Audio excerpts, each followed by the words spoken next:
নির্মল আলোয় গল্প পাঠের আসরে স্বাগতম। এবারের গল্প পাঠকের মৃত্যু। গল্পটি লিখেছেন বলাইচাঁদ মুখোপাধ্যায়। গল্পটি ভালো লাগলে অবশ্যই লাইক করে দেবেন আর শেয়ার করলে বাধিত হব। গল্প পাঠকের মৃত্যু। অনেককাল আগেকার কথা। আসানসোল স্টেশনে ট্রেনের অপেক্ষায় বসিয়াছিলাম। ঠিক আমার পাশেই আরও একজন বসিয়েছিলেন। তাহার হাতে একখানি বই ছিল, বেশ মোটা একখানি উপন্যাস। আলাপ পরিচয় হইলে জানিতে পারিলাম যে ভদ্রলোককে ট্রেনের জন্য সমস্ত দিন অপেক্ষা করিতে হইবে। আমার ট্রেনের সময় ঘণ্টা তিনেক দেরি ছিল। আমরা উভয়েই বাঙালি, সুতরাং 5 মিনিট পরেই তাহাকে যে প্রশ্নটা আমি করিলাম তাহা এই, আপনার বইখানা একবার দেখতে পারি কি? হ্যাঁ হ্যাঁ, দেখুন না। এই উত্তরই স্বাভাবিক এবং আশাও করেছিলাম। অবিলম্বে বইখানা দখল করিয়া বসিলাম। দুঃসহ গ্রীষ্মের দারুণ দ্বীপ্রহর, আসানসোল স্টেশনের টিনের ছাদ, সমস্ত কিছু তলাইয়ে গেল। উপন্যাসটি অদ্ভুত। বইয়ের মালিক ভদ্রলোক আর নয়নে একবার আমার পানে চাইয়া একটু ভূকঞ্চিত করিলেন এবং একটি টাইম টেবিল বাহির করিয়া তাহাতেই মনোনিবেশ করিলেন। আমি রুদ্ধশ্বাসে পড়িয়া চলিলাম। চমৎকার বই। বস্তুত এমন ভালো উপন্যাস আমি ইতিপূর্বে পড়ি নাই। একেবারে যেন জুতাইয়া দিতেছে। 2 ঘণ্টা কাটিল।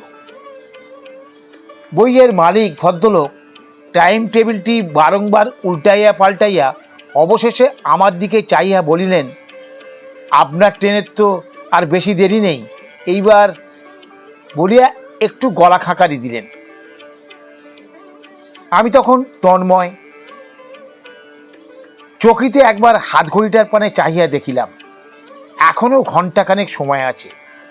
বই কিন্তু অর্ধেকের উপর বাকি। বাক্য ব্যয় করিয়া সময় নষ্ট করিলাম না, গোগ্গাসে গিলিতে লাগিলাম। অদ্ভুত বই। বাকি ঘন্টাটা যেন উড়িয়া গেল। আমার ট্রেনের ঘণ্টা পড়িল। বইয়ের তখনও অনেক বাকি। রোগ চড়িয়ে গিয়েছিল। বলিলাম, নেক্সট ট্রেনে যাব, এ বই শেষ না করে উঠছি না। বইয়ের মালিক ভদ্রলোক একটু কাশিয়া নির্বাক হইয়া রইলেন। ট্রেন চলিয়া গেল। বই পড়িতে লাগিলাম। শেষ কিন্তু করিতে পারি নাই। শেষের দিকে অনেকগুলি পাতা ছিল না। বইয়ের মালিককে বলিলাম, শেষের দিকে এতগুলো পাতা নেই, আগে বলেননি কেন? ছি ছি। এতদুত্তরে ভদ্রলোক কেবল নিষ্পলক নেত্রে আমার দিকে চাহিয়া রইলেন। দেখিলাম তাহার রগের শিরাগুলি স্ফীত হইয়া উঠিয়াছে। 10 বছর পরে উক্ত পুস্তকখানি আর একবার আমার হস্তগত হইয়াছিল, আমার ভাগ্নের শ্বশুরালয়ে। তাকে পৌঁছাতে গিয়েছিলাম। সেই দিনই ফিরিয়ে আসিবার কথা, কিন্তু বইখানির লোভে থাকিয়া গেলাম। সুযোগ মতো বইখানি সংগ্রহ করিয়া আবার সাগ্রহে পড়া শুরু করা গেল। খাপছাড়াভাবে শেষটুকু না পড়িয়ে গোড়া হইতেই আবার জমাইয়া পড়িব ঠিক করিলাম। কয়েক পাতা পড়িয়াই কেমন যেন খটকা লাগিল। উল্টাইয়া দেখিলাম, হ্যাঁ, সেই বই তো। আবার কয়েক পাতা অগ্রসর হইলাম। না, কেমন যেন গোলমাল ঠেকিতেছে। তবু পড়িতে লাগিলাম। কিছুক্ষণ পরে মনে হইল, না, আর তো চলে না। এ কি সেই বই যা আমি আসানসোল স্টেশনে দারুণ গ্রীষ্মের দ্বীপ্রহরে ঊর্ধ্বশ্বাসে তন্ময় হয়ে পড়িয়েছিলাম? এমন রাবিশ মানুষ লেখে, এ শেষ করা তো অসম্ভব।